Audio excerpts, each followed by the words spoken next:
Hello, in this video I'm gonna show you how you can do a superscript on Canva like this one over here.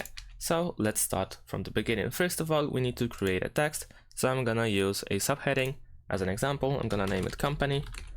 And after that, we have our text. And let's say we want to add the trademark, right? Like I had before. So I can use a smaller text.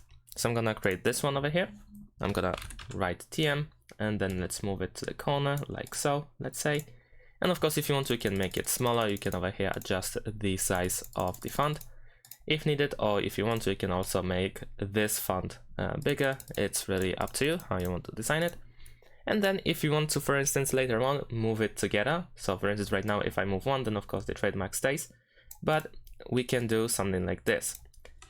We can select the first text over here, and then while holding shift, select the subscript like so.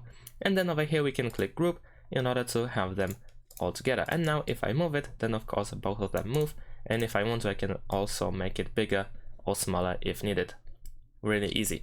Now, of course, you don't really have to use a text like I did over here. If you want to, first let's ungroup. Okay, it's ungrouped. If you want to, you can also use some sort of element. So if you go to elements and then if I type trademark, I should find some graphics over here. And let's say I'm gonna use like this one, right? So I can use this one. I can make it smaller, of course. I can drag it to the top right corner of the text like this. And then of course I can do the same thing. So while holding shift, I can select two elements and then group them. And I can resize them as well and move them together.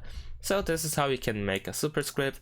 You can combine two elements, one of course a text and the other the smaller text, and then combine them together and make them in a group so that it is also easier to edit them and move them together without having to move both of them separately. And that's it. Thanks for watching. Leave a like and subscribe to my channel and see you in my next videos. Bye.